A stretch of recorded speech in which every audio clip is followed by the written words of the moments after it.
Next हमारे पास है manual number 10 का task number 1, write the output of the program illustrating the kill command. Kill command को हमने देखते हुए ये प्रोग्राम जो है इसे सॉल्व करना है। स्टार्ट द प्रोग्राम, अपना प्रोग्राम स्टार्ट करेंगे। कैसे स्टार्ट करेंगे, एक प्रोसेस क्रिएट कर लेंगे ताकि हमारा जो सेशन चल रहा होगा टर्मिनल का उसमें एक प्रोसेस क्रिएट हो जाए, और जो प्रोसेस क्रिएट होता है उसकी कोई ना कोई आईडी होती है। तो पीएस कमांड के साथ हम उस आईडी को चेक कर लेंगे। अब जब हम आईडी चेक कर लेंगे ना, तो हमने उस आईडी की वैल्यू यूज़र से लेनी है। ठीक है, यूज़र वो वैल्यू इनपुट करेगा, तो उसके लिए हम उसे पहले मैसेज देंगे कि आप जो प्रोसेस की आईडी है उसे एंटर करो। वो प्रोसेस की आईडी एंटर करेगा और देन हम उस प्रोसेस को किल कर देंगे। अब किल करने के लिए हमें उन्होंने क्या कहा है कि किल -9 वाली जो आपने एक कमांड है ना वो यूज़ करनी है। किल करने के दो मेथड होते हैं, एक खाली किल कमांड है और एक किल -9 की है। जो खाली किल कमांड है उसका भी मैंने आपको डिफरेंस बताया जो पीछे वाइवा है उसके अंदर, कि वो जो है ना सिर्फ और सिर्फ किल करेगी आपके प्रोसेस को। अगर उसे वेट करना पड़ता है तो मे बी वो वेट भी कर जाए, लेकिन किल -9 जो है वो किसी तरह का डिले नहीं देखती, कुछ नहीं करती, बल्कि फोर्सफुली उस जो जो भी प्रोसेस चल रहा होता है ना उसे ख़त्म कर देती है। तो उसके बाद हमने क्या करना है, स्टॉप करना है प्रोग्राम को। तो लेट्स सी, यहाँ पर हम लोग अपने टर्मिनल को ओपन करते हैं। ठीक है, यहाँ पर पहले लिखते हैं इको किल द प्रोसेस। ये मैंने उसको दिया है एक मैंने प्रोसेस बना लिया। ठीक है, अब मैंने पीएस लिखा है, तो देखें जो मैंने प्रोसेस बैश में बनाया है उसका उन्होंने आईडी दे दिया है 10593। ठीक है, अब मैं इको कर रही हूँ यूज़र को कि एंटर पीआईडी। ठीक है, उसने पीआईडी क्या कहना है, एंटर करनी है। तो एंटर कैसे करेगा, जब मैं लिखूंगी रीड पीआईडी। अब यहाँ पर ये जो रीड पीआईडी लिखा है ना मैंने, ये पीआईडी वेरिएबल नेम बन गया इस वक्त। अब मैं इसके अंदर वो जो फर्स्ट वाला प्रोसेस है उसकी आईडी देने लगी 10593। डन। तो ये हमारे पास उसके अंदर सेव हो गई है। अब किल कमांड लिखनी है, किल स्पेस -9 और $साइन के अंदर पीआईडी लिखना है, क्योंकि पीआईडी के अंदर जो स्टोर्ड वैल्यू है हमने उसे किल करना है। तो यहाँ पर अब इसको जब मैं एंटर दबाऊंगी तो ये बंद हो जाएगा। ये सेशन के अंदर है ना, वो देखें बंद हो गया। ठीक है, अब वो जो हमारे पास कोड था, जब मैं उसे दोबारा रन कर रही हूँ, ये देखें दोबारा मैंने टर्मिनल ओपन किया, पीएस लिखा। अब देखें आपको वो नज़र आ रही है आईडी कहीं भी प्रोसेस की, वो प्रोसेस आईडी कहीं पर भी नहीं है क्योंकि वो ख़त्म हो चुकी है। तो यही हमारा प्रोग्राम था, इसी को हमने कंफर्म करना था कि हमारी जो किल प्रोसेस वाला कमांड है वो सही चल रही है कि नहीं। नेक्स्ट अब हमारे पास टास्क नंबर 2 है जो कह रहा है write the output of the program implementing the wait signal. ठीक है, हमने वेट सिग्नल को इम्प्लाई करना है, इस बार इसकी इम्प्लीमेंटेशन देखनी है। तो सबसे पहले आपने स्टार्ट करनी है एग्जीक्यूशन ऑफ योर प्रोग्राम। उसके बाद आपने एक प्रोसेस क्रिएट करना है फोक को इस्तेमाल करते हुए, और उसकी वैल्यू पीआईडी यानी कि एक वेरिएबल के अंदर स्टोर करा देनी जैसे हम पहले करते आए हैं।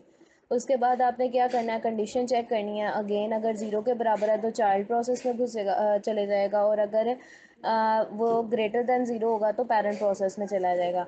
चाइल्ड प्रोसेस में क्या होगा, जब चाइल्ड प्रोसेस अगर ट्रू होगा तो पहले वैल्यू ऑफ आई प्रिंट करवाएगा और फिर चाइल्ड को टर्मिनेट करेगा। और अगर not a parent process has to work until the child terminate, इसका क्या मतलब है कि पेरेंट प्रोसेस में अगर चला जाता है ना, आईडी चला जाता है, तो वो उस वक्त तक काम नहीं करेगा जब तक कि चाइल्ड टर्मिनेट नहीं हो जाता। मैंने आपको बताया था कि पेरेंट और चाइल्ड फॉर एग्जांपल बन गया ना, तो दोनों इकट्ठे अपने अपने जो भी पार्ट होगा ना उसमें चले जाएंगे। तो अब ये देख लेते हैं इसका जो प्रोग्राम है ना उसको देख लेते हैं। It's van nano EC2 dot CPP। ये देखें, ये मैंने इसका प्रोग्राम लिखा है। ये कुछ हमारी हेडर फाइल्स हैं जो हमें चाहिए होंगी। सबसे पहले stdio.h तो लाजमी चाहिए इनपुट आउटपुट के लिए, फिर stdlib चाहिए, लाइब्रेरी चाहिए, क्योंकि हम लोग कुछ एक्स्ट्रा जो होते हैं ना जैसे एग्जिट और इस तरह के स्टेटसेस कभी कभी यूज़ कर लेते हैं। उसके बाद है यूनी std जो कि हमें फॉक कमांड के लिए चाहिए, और देन सिस्टम वेट जो है वो वेट वाला जो फंक्शन हम अप्लाई करने लगे ना उसके लिए हमें चाहिए होगा। सबसे पहले हमने एक PIDT डाटा टाइप के साथ एक प्रोसेस क्रिएट कर लेना है, और उसके बाद हमने एक वेरिएबल आई ले लेना है जिसकी वैल्यू होगी 10, क्योंकि यही आई की वैल्यू हमने चाइल्ड में बाद में शो करनी है ना, तो हमें पहले एक वेरिएबल आई भी चाहिए होगा। अब PID जो हमने ऊपर प्रोसेस ID बनाई थी उसमें फोक कमांड को स्टोर कर लेना। अब फोक ने दो प्रोसेसेस जनरेट करने हैं, एक 0 के साथ और एक 1 के साथ। 0 वाला फर्स्ट इफ में चला जाएगा और जो हमारे पास 0 के बगैर वाला होगा वो इस एल्स कमांड के अंदर आ जाएगा। अब इफ़ वाले में क्या हो रहा है, इफ़ वाले में सबसे पहले initial value of I print करवाइए। इनिशियल वैल्यू आई क्या है 10। उसके बाद हमारे पास आई की वैल्यू में उन्होंने इंक्रीमेंट कर दिया 10 का, यानी कि आई की वैल्यू हमारे पास कितनी हो गई है 20 हो गई है। उसके बाद हमारे पास प्रिंट ऑफ उसने क्या किया है वैल्यू ऑफ आई अगेन, यानी कि दूसरी दफ़ा भी आई की वैल्यू को प्रिंट किया। तो पहले 10 था, इस बार क्या होगा 20 आएगा। और देन चाइल्ड क्या किया टर्मिनेट किया।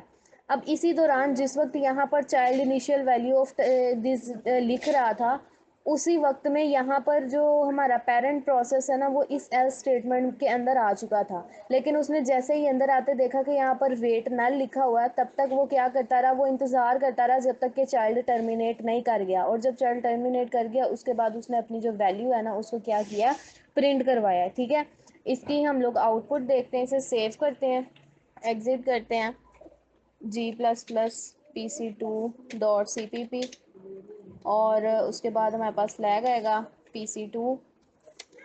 ये देखें यहाँ पर कंपाइल हो गया। अब pc2 ये देखें अब यहाँ पर आया है initial value of I 10 value of I, यानी कि जो इंक्रीमेंट के बाद हमारे पास 20 आई है और फिर चाइल्ड टर्मिनेट कर गया और फिर हमारे पास जो हमारा पेरेंट प्रोसेस है ना वो रन हुआ है।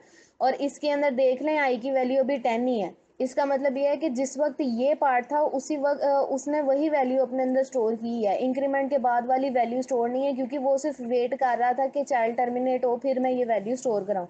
ठीक है ना। अब मैं आपको दिखाती हूँ कि अगर हम लोग वेट ना अंदर करते तो क्या होता। तो अपनी इसी फाइल को खोलते हैं अगेन, यहाँ से ये वेट वाला पार्ट हटाते हैं, इसे सेव करते हैं, एग्जिट करते हैं और अगेन से कंपाइल करते हैं। अगेन कंपाइल किया और अब रन किया। अब देखें अब पेरेंट प्रोसेस पहले चला है, सही है ना। अब पेरेंट प्रोसेस पहले चला, उसने अपनी वैल्यू पहले एंटर करवाई और बाद में जो चाइल्ड था ना उसने अपनी जितनी भी वैल्यू है ना उसको एंटर कराया। मैं देखती हूँ अगर ये ना इकट्ठा आ जाए किसी तरह। ये देखें पहले ये हमारे पास वैल्यू ऑफ पेरेंट प्रोसेस 10 आई, उसके बाद ये इनिशियल वैल्यू ऑफ 10 ये चाइल्ड की तरफ से आई है, ये भी ये 20 ये भी चाइल्ड की तरफ से और फिर चाइल्ड टर्मिनेट।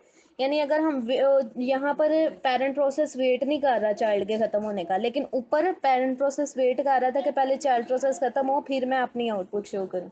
नेक्स्ट अब हमारे पास टास्क नंबर 3 है।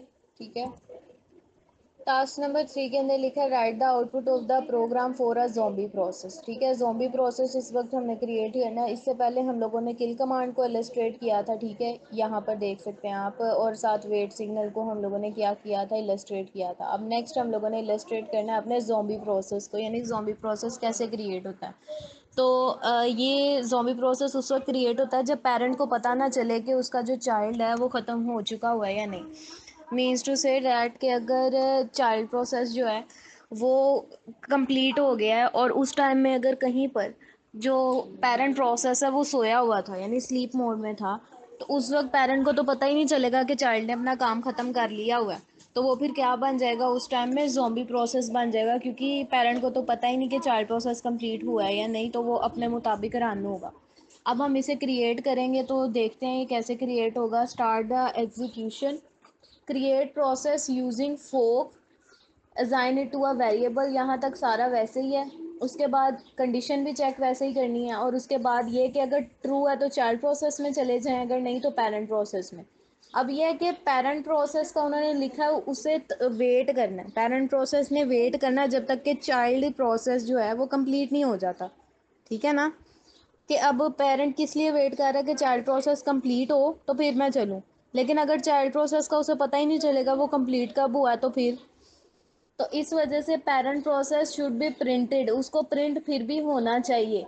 अब ये चीज़ को हम लोग इस प्रोग्राम से देखेंगे। हमारा प्रोग्राम हमें क्या कह रहा है कि उसने एक आईडी बनाई है, उससे फोक फंक्शन बनाया है। फोक फंक्शन बनाने के बाद उसने चेक किया है कि अगर इक्वल्स टू 0 है तो फिर चाइल्ड प्रोसेस प्रिंट करवा दो, अदरवाइज स्लीप करो 10 सेकेंड्स के लिए और वेट करो जब तक कि चाइल्ड प्रोसेस प्रिंट नहीं हो जाता।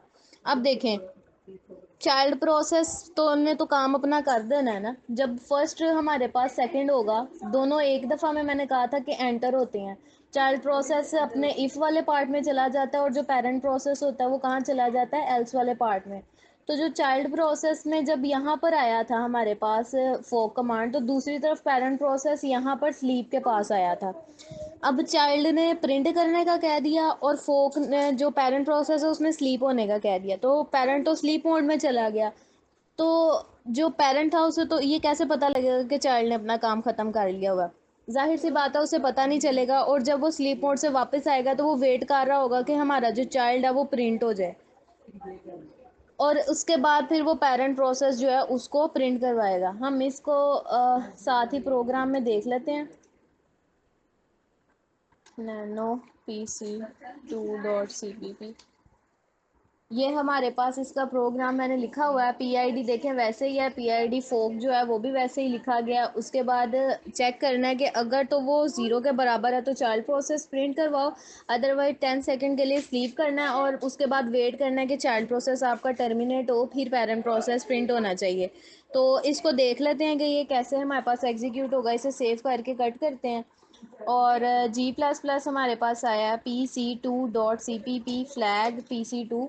ओ सॉरी, स्पेस आ गई है, ज़ीरो, इसमें स्पेस नहीं देनी, PC2। तो यहाँ पर हमारे पास कंपाइल हो गया है, और अब हम इसे रन करेंगे PC2।